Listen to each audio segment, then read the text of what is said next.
Good evening, everyone. This is Fatima. I'm the caring nurse. I'm here with you tonight, and I thank you all for joining us at this time. The caring nurse is a nurse concierge service for non medical and medical service. We are the consultants and the family support. And what we do is that we bring support to the families, mostly majority of families that are at home right now. Tonight, we're going to have a guest, and our guest is going to be Cedric Brown. Mr. Brown is going to share with us his experience with a medical emergency with his brother. So please stay, take some time, I'm sorry, and share this live broadcast right now. Oh, and here we are. We have Mr. Brown here. This is Cedric Brown. Cedric, good to see you tonight. Hi, good to see you too. Thank you guys for having me. We appreciate you taking this time out to share with us your experience. That was a recent experience that you had with your brother who had a medical emergency. Can you tell us a little bit about that emergency that he had?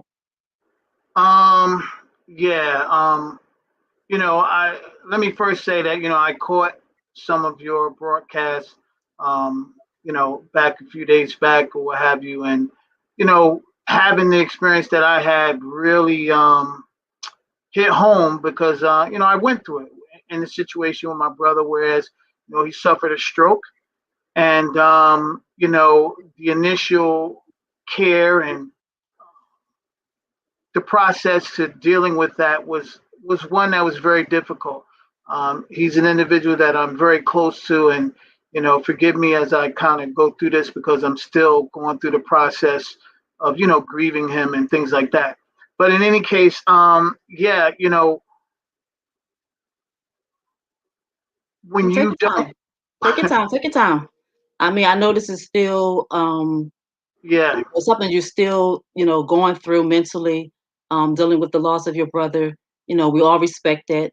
And here at the Caring Nurse, we are really here to help people um, be able to go through these life situations and be able to be a true support. yeah, yeah, it's extremely important when you're going through something like that with a loved one. Do you only want the best care for them? Do you want them to have a smooth and easy process through their ordeal, through their medical situation? So you're doing everything that you possibly can to make sure that that's happening. Um, Once it got to the point where my brother did have to enter a facility for a bit, um, that's when you really start to see and all the things. Sometimes you have heard stories and things, but to have gone through it personally, it was tough. Um, the main thing was knowing that he's getting the care and the attention that anyone should get when they're going through a situation. um, Talking about an individual who was very independent. My brother was a professional, running a company for over 20 years, set to retire this year, so he didn't get a chance to even enjoy his retirement. But in that process, um, dealing with some of the individuals that I did deal with, um, you get to know when a person is being cared for and when they're not. I was very hands on through his 7 month ordeal. I saw him practically every day whenever he was in the hospital, especially during the COVID time. And then when he went to a facility, it was tough. Um, So Cedric, tell me what you said. You were watching, and everybody should get good care. That yes, should be a given. That shouldn't be something it's not. unexpected. That's something across the line, regardless of race, creed, income. Yeah. Everyone should get decent care when they're in a medical facility or if they're home receiving medical care. Tell me something that you think that might have been missed um, during your brother's journey through that you think would have been helpful to you and your sister-in-law. Well, I think initially, even from the initial situation, um, notification. My brother worked. He worked in Michigan, although he had a home here as well. So just starting with the notification. I actually, when I got word that he was ill and at the emergency room, I drove to Michigan that night, got there first thing that morning. And when I went to pick him up when he was discharged 2 days later, the first thing is that I don't believe he was ready to be discharged. As I think about it, you start thinking about what happened and how things happened, um, because my brother was. I was on the phone with him when the doctor was in the office, in the room with him, asking who's picking him up, and my brother was telling him my brother's going to come pick me up. But I did hear the doctor ask him about where he lived. He was like asking him questions and things like that, and my brother wasn't, he couldn't really tell him. There was confusion. Yeah, So he wasn't able to articulate that because of the stroke. absolutely. And so when I think back about that, he wasn't ready to be discharged. I asked questions about what was his status and things, and they said we ran all these tests and this and this and that, but it doesn't appear that that happened. So that's the first thing. You're putting your trust in the hands of individuals to care for your loved one, and you don't really know. You You, don't know. Yeah. you don't Yeah. know. You don't know if the information you're getting is the information that you need to make the Yeah, best choices and the best decisions. absolutely. Um, and that's kind of what it is that I do. I am the support for the family. I am the family advocate.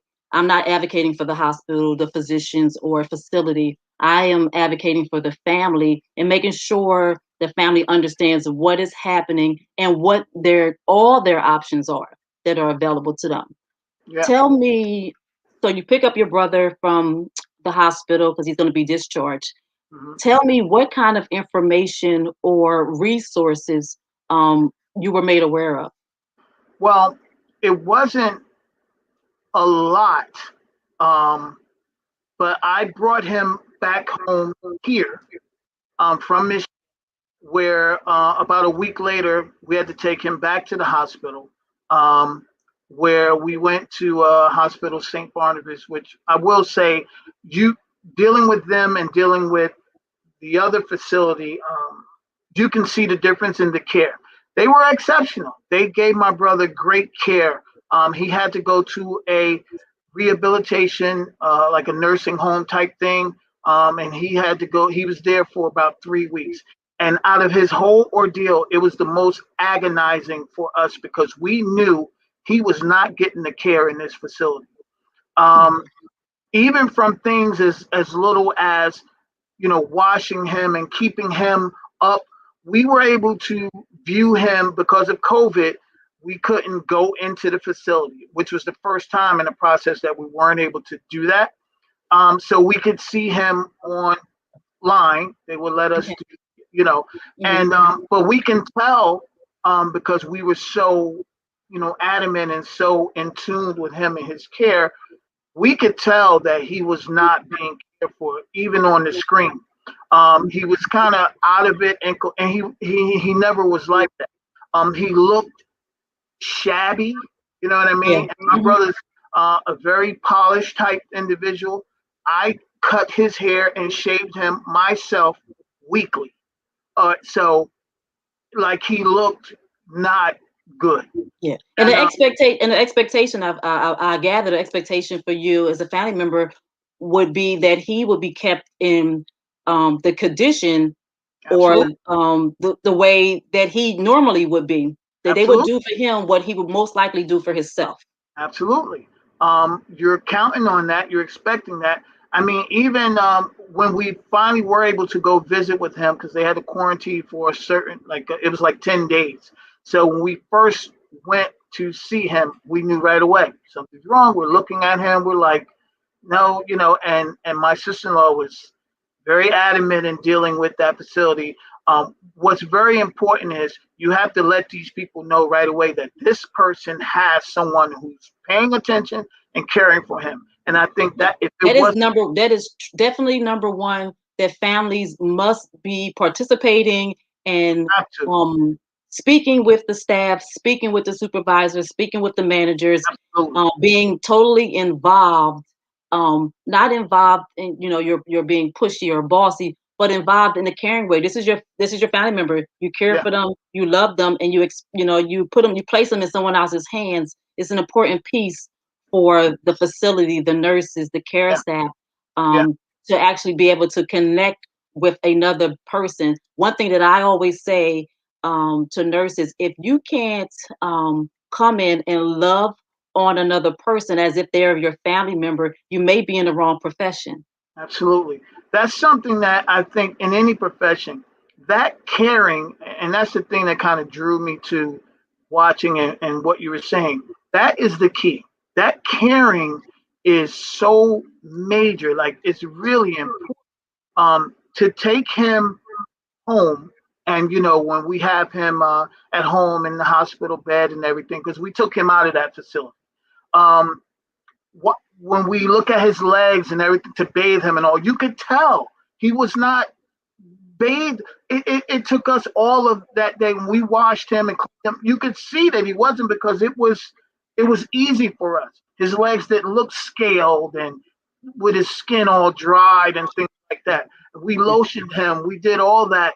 So you can tell you guys just didn't do that, and it wasn't like one day. It was, you could tell this was like going Mhm. on. Okay, it's a continuous thing. Absolutely. So things like that are really tough to, and out of that, as a family member, you're doing a disservice to your loved one if you don't ask the questions, if you don't be involved. So to have someone who is really invested in your loved one and really loves what they do and show that caring factor, it's a big deal, and it makes the difference from your loved one getting better, or just having a peaceful process, however the Yeah. situation is.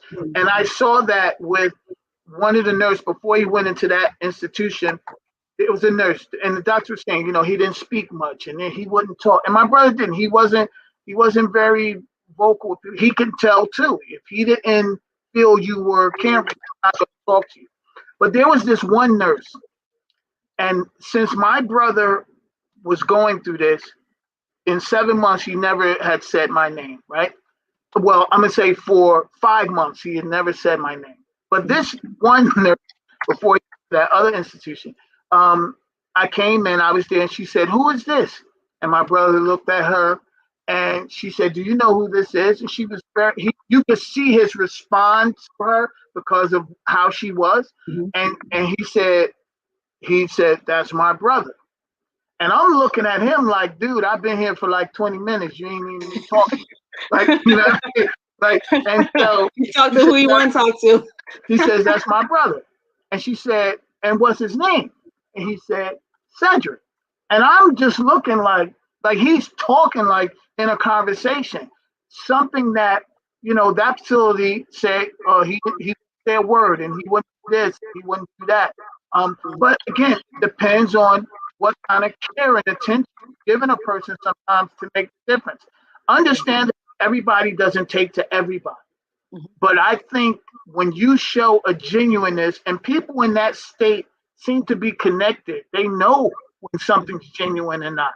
And that's why they give you the response. So, again, having that firsthand experience with that, him not being bathed, his nails. I mean, with my brother, I've never seen my brother with fingernails in my life, but his nails were dirty, things like that. And that's not the way it's supposed to be.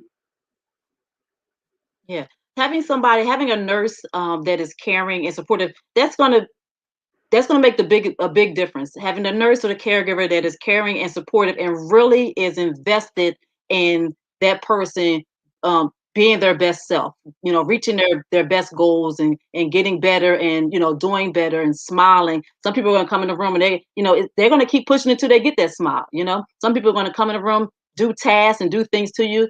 Like I said before in the prior broadcast, the woman that I was supporting and caring for, people were coming in and doing tasks. No one saying good morning. No one Right. saying how was your day. No one asking her is she okay. Um, and once I was, participating in her care, she began to do that. But it is vital to have someone when you go into have your family member in a facility. It's important to Connect with someone you know. You're going to meet people and you're going to know that they are truly invested in your loved one. They're going to be the ones who come and shake your hand. They're going to come to you. Oh, you're such and such a son. Oh, very nice to meet you. I take care of him on a 3 to 11 shift. Those people are going to reach out to you. There are some of the things to look for when you're coming into a facility, to look and see if the people are smiling, the staff members are smiling. Are they getting around? How do the patients look? Don't worry about gold doorknobs. Don't worry about new carpet. Don't worry about beautiful curtains hanging and chandeliers. They are not the things that are going to keep your loved ones safe Right. and truly cared for. It is going to definitely be the people. It's going to be the culture of the facility. And every place or every facility or every workplace has a culture. Yeah. They're going to have a behavior that's going to be somewhat of their standard. Yeah. And everybody's going to sell you a bed, right? Everybody's going to sell you a Yeah. bed. Say, we're the Right. place to be. We're the True. best place to go. We do this. We do that. But the proof is always in the pudding. And Absolutely. like you said, um, you can tell Yeah. that bathing was not going on regularly Yeah. because you have that scaly, dry skin. That's one of the easiest signs to see. And I think a lot of family members, overlook some of those types of things when they come in because have all these facilities and they all look beautiful. They're doing great work with their decorative things, but you really got to see Yeah. what the That's people really want to do and what they want to deliver. And if you pry a little bit, you'll get those answers. yeah. Um, My um, my sister-in-law. One of the things that we talk about, and I'm actually going to visit with her tomorrow. We've been really keeping tabs on each other. But one of the things that she said, she just kept saying through this. I mean, fortunately for my brother, we had great insurance and all that stuff. But still, that care has to be there. And she would say to me all the time, she would be crying, and she said, "What would happen to people who don't know or who are not like us that were there every day? Like those people knew we were coming. They knew we are going to check. We're going to, they knew that. So they had to kind of, it got, you had to step it up a little bit. But for those people who don't know or don't do that, it's tough. You need people who love what they do and are in the nursing or medical profession because they want to care for people. That's majorly important. Um, you can tell the difference with those, and I understand too. Some people it's just a job. You don't want your loved one with that person because they're not going to do those things. I think the reward in any profession comes when you're doing what you do from your heart and because you care, and all the other things will come with that. So when you talk about providing that caring and things like that, even I remember talking to you when I was, going through that as my brother was put on hospice, and I remember speaking with you, almost as you were counseling me because you kind of knew what I was going through, and I did, touch base and let you know I really appreciate that. But even the information you gave me about, what should be happening in hospice and here you're not even the individual caring for him, but you're still caring for him. So you were giving me that information and guidance as to what to look for, what to say, and I can tell you that it did help tremendously because in our communications with the hospice team, they laid it out, they walked us through, and everything that they said and how it was going to be is exactly how it went. So we were very pleased with that. But again, if I didn't have that information from you, if I wasn't told to ask for this, ask for that, um, then who knows? It might not have been that way. But being able to do that definitely helped. And then just the information you gave me on how to try and be through the process, so I could have a better understanding of the situation. So it was not just the care. You demonstrated that care for him, and you weren't there caring for him, but you also demonstrated that care for me as his family, and that's important too because you're all connected and in that situation together. yeah. So I can only say to anyone who's watching this, and again, I buried my brother February 4th. So this is still fresh for me, but I can tell you to anyone who's going through something like this with a family member, it's important. That caring to have someone, it's worth it. to have someone who cares. My sister-in-law vows at this point she would never ever go into a facility. She told my two nephews if anything ever happened to her, she is not ever to be put in a facility. And that's because of that experience. And think about so many people who have had those terrible experiences. And then there's some people, if they come across someone like yourself, have a great experience. And that's just what anyone would want for their family members. So I just want to thank you for that. I really appreciate it. And so does my brother and my family. Thank you so much, Cedric. I appreciate your sentiment. It is within me. It is my God-given purpose to be able to support people in these times in their lives where the support is necessary, it's needed, um, and it's not just for the patient.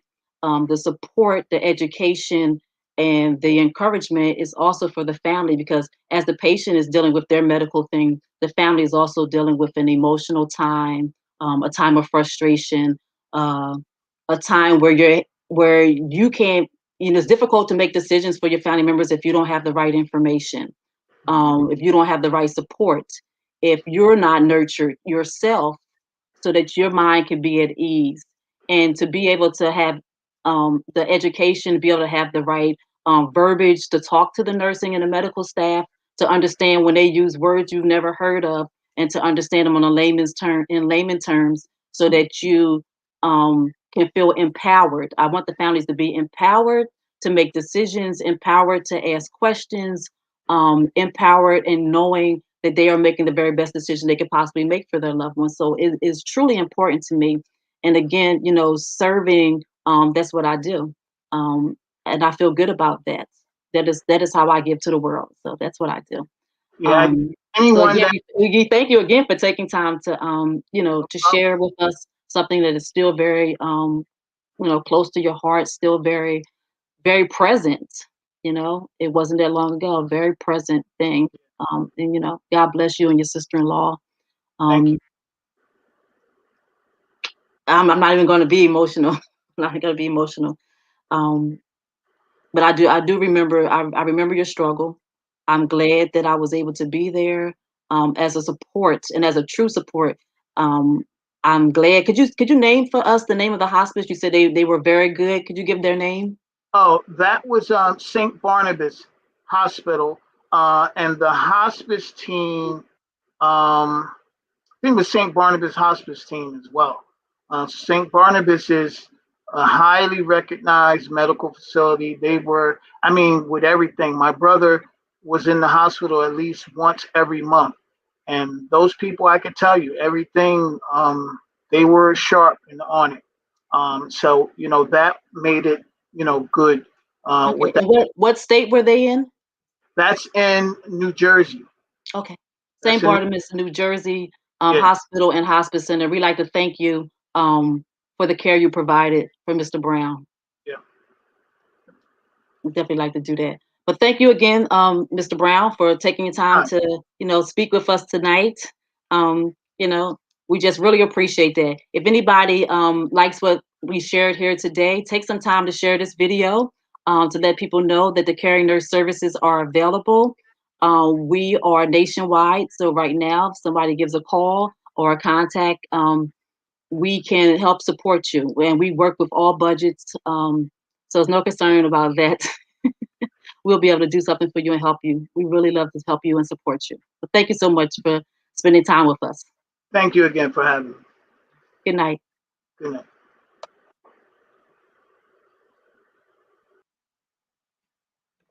Thank you so much for joining us tonight. We really appreciate. Our guest is Cedric Brown. He is in Pennsylvania, and I was able to support him via telehealth and visits as he dealt with the stroke and the death of his older brother. And so we do appreciate him coming out and sharing that with us tonight.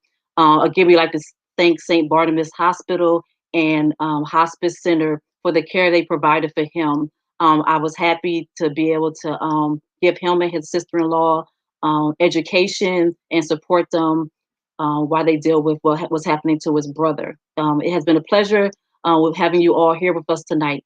take some time and share. The caring nurse. Thank you. Good night.